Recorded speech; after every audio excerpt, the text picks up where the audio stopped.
So I don't give a what you say, man.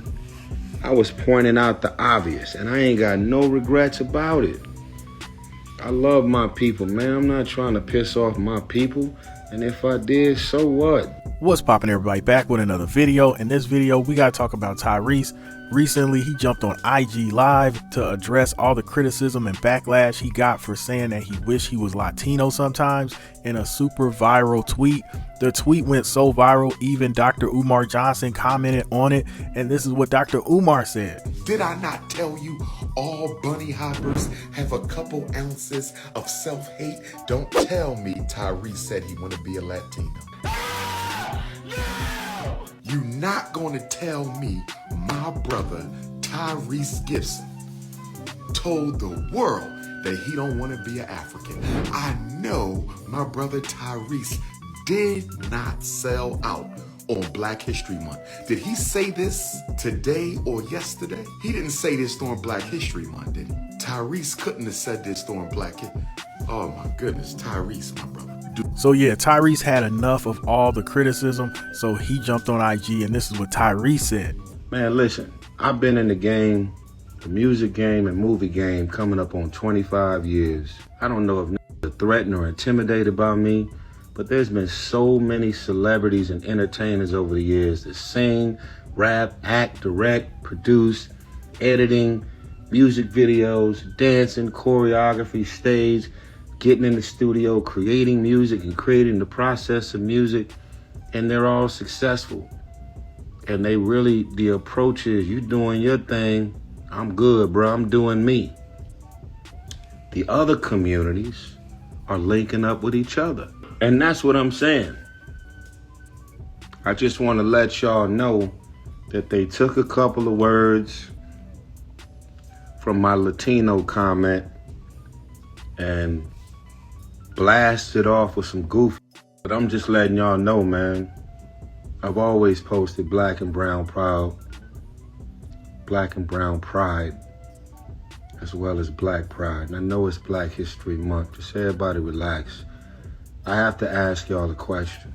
What exactly is the point of Black History Month, in your opinion, not mine? What is Black History Month for you? Couple of things I want to throw out there. Is it making a commitment to reading certain books and watching certain documentaries and trying to really get a sense of, you know, all of our forefathers and sisters who have bloodshed and put it all on the line? All of these inventions that I keep finding out, like every day I'm finding out a black man or black woman invented that.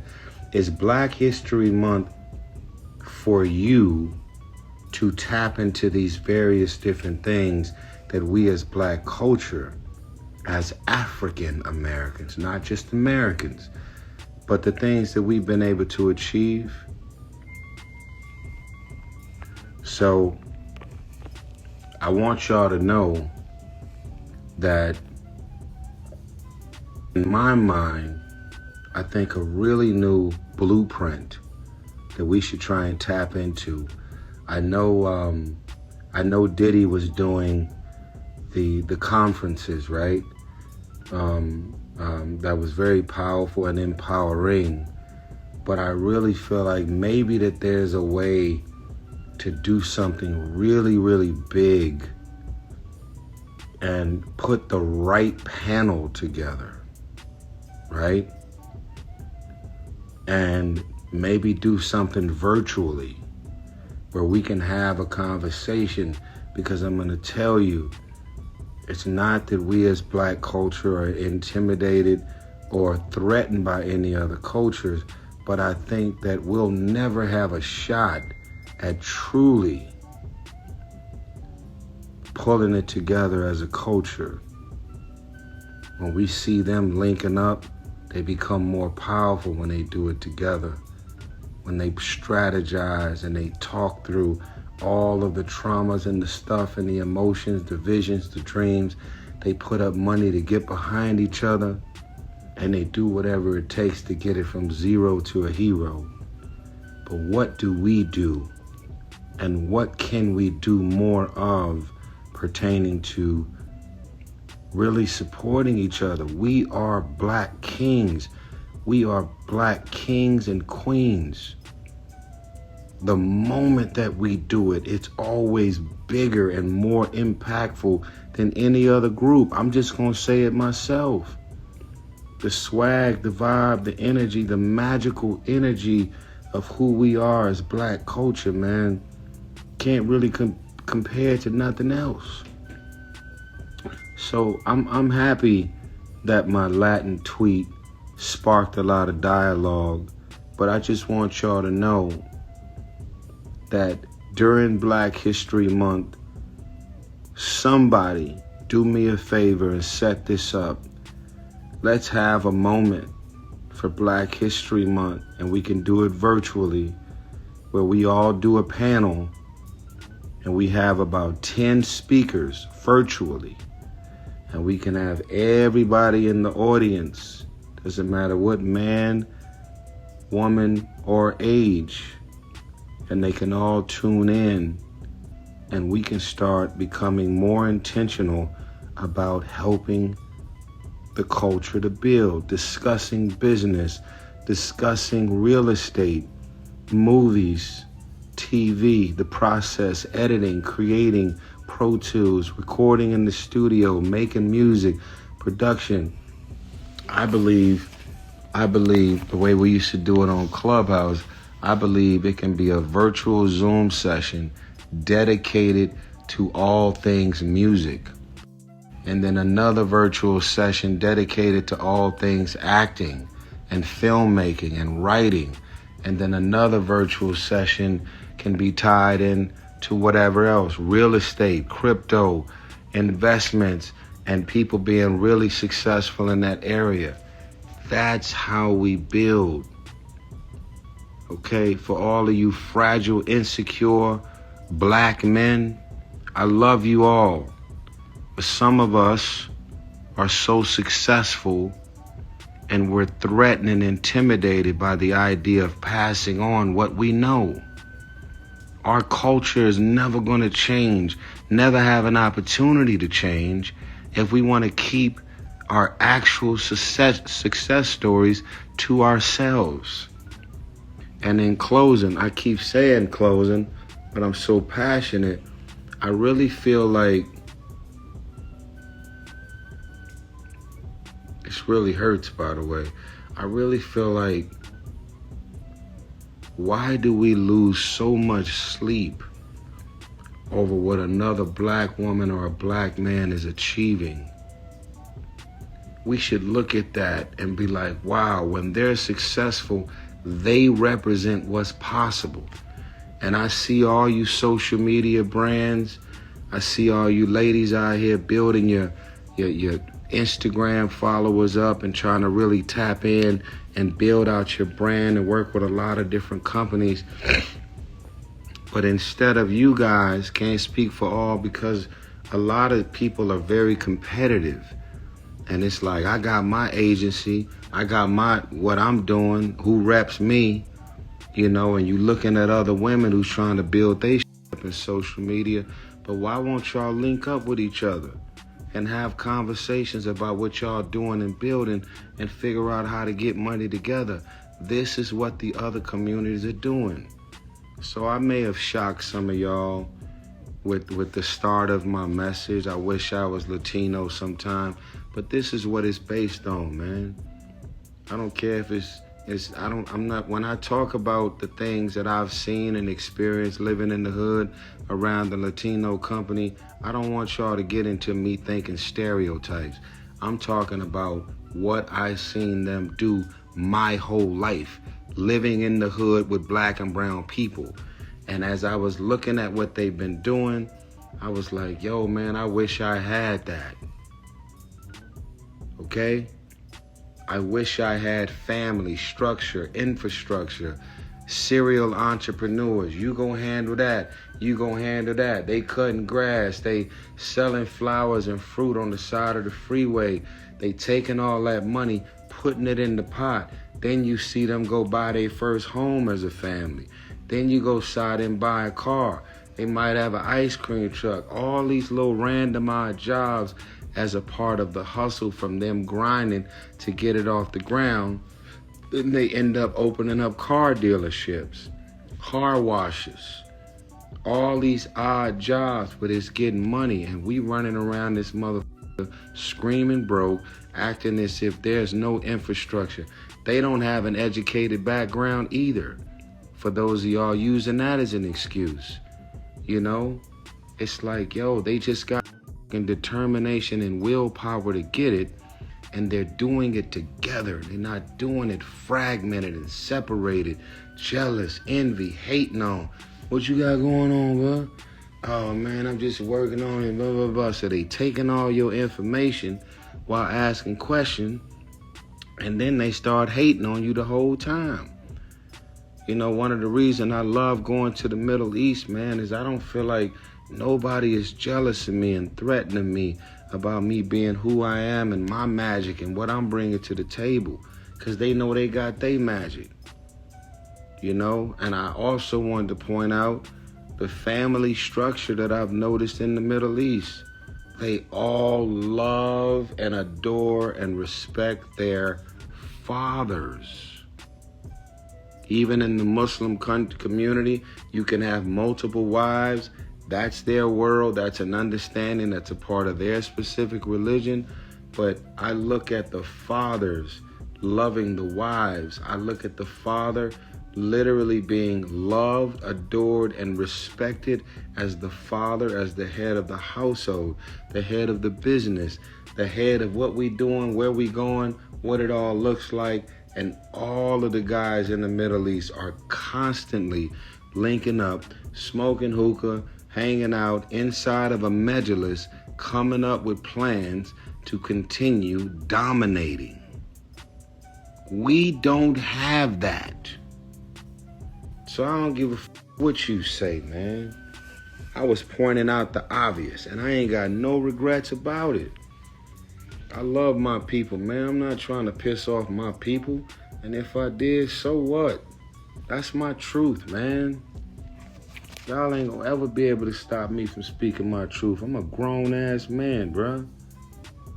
So all I'm saying is, if you gonna go to the Louis Vuitton store and spend $3,000-$4,000 on a handbag with some matching shoes, did you spend $4,000 in the black-owned business? No. When you guys out here trying to get a t-shirt business off the ground with some jeans, or they online making custom shoes and doing their thing, are you ordering from your people? No. Let's go. They got, man, listen, man, our talents have no limit. Skincare products, hair care products, shoes, clothes, handbags. Yeah, so this is a fire hot topic, especially now that we're in the month of February, Black History Month. And just to add context, Tyrese didn't say this on Black History Month. He said a tweet about how he wanted to be Latino a little bit before Black History Month started. So I just want to add that context in. But since we're in the month of February, we're in Black History Month, let's talk about this whole situation. So my opinion is, and this doesn't apply to all black people, but I feel like what's holding our community back the most is we're just a little too sensitive, man. I really think being too sensitive is holding us back, because soon as we disagree, we can't do business together. Soon as we disagree with something, or we have like a argument, it's like that person's dead to us. Like, we can't, I feel like that holds us back from truly coming together. I feel like if you want to gather a ton of people, if you got more than a group of 3 people, 4 people, it's going to be arguments, it's going to be disagreements, but the maturity level has to be high enough where you don't lose sight of the big picture. You're still going to work with that person. You're still going to share tips and give that person advice. You're still going to look out for each other, and you know, we're all part of the tribe, like of the human race, man. And I feel like you can't get hung up on the small stuff, man. If I'm not gonna say he's not qualified to speak on these certain things, but I do feel like it should be a panel of people with different opinions, scholars, you know. I just feel like people that can articulate this issue, because it's so heavy, you know, like what's holding the black community back and this and that. It's so double layered, triple layered. It's really a deep conversation that can't just be summed up into jealousy or crabs in a barrel mentality. I think it's way deeper than that. It's a lot more going on that's affecting the black community than just jealousy and other things. I feel like it should definitely be like a panel of great minds speaking on this topic. You know, I feel like this topic is even over my head in some aspects.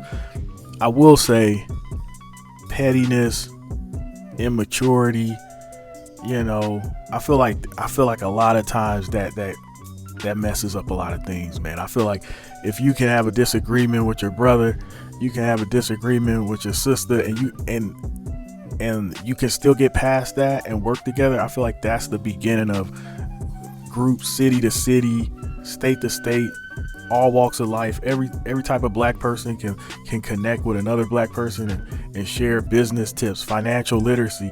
Like, but if we're still hung up on the small stuff or saying, oh, you said that, I didn't like how you said that, or I didn't like this, or I don't like this, and I don't like how you moving, and I don't like this person. It's like, I know so many black people that's like, I only trust my family and maybe my best friend. You know what I mean? And that's it. So in a way, Tyrese was spitting a lot of facts where he's saying that as a community, we're fragmented. It's a lot of truth to that. You know, it's a whole lot of truth to that, being fragmented, where people are in their own little subgroups and we're not really connecting, and we're not really moving as a tribe. We're not really moving towards a goal together. Everybody's just leveling up by themselves. Oh, this is me, this is my clique, this is my team.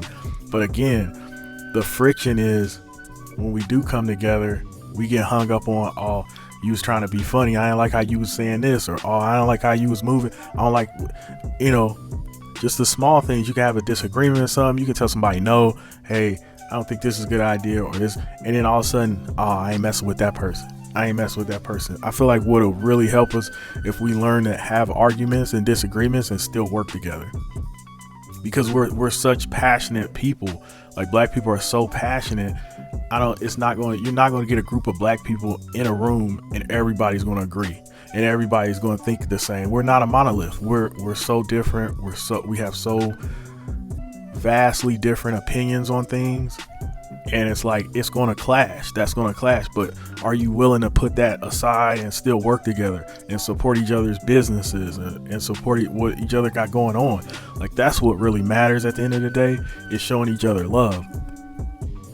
And, you know, just spreading love to all people, you know, not just black people. But since we're like in Black History Month, we're talking about Black history. I'm talking exclusively about the black community.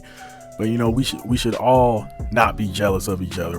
Everybody around the world, no matter what color you are, you shouldn't have a crabs in a barrel mentality, jealousy, envy. You know, we should all be spreading peace and love, positivity. But if we're just going to single out the black community, I feel like that's like what's holding us back, is like when we have disagreements, that person is just dead to us. You know what I mean? And if we can get past that and still work with each other, even though we have just vastly different opinions on things, we can really move like other cultures move in a positive way and really get some major goals accomplished. So that's my opinion. And like I said, I just want to also point out, I'm not saying all black people have this issue. It's tons of black communities and worldwide, and black people in general, that's coming together and doing great things. But if we're just going to talk about improvement, what areas we need to improve in, I think that's a major area we need to improve in. Let me know in the comments what you think. I will see you guys on the next one. I'm out.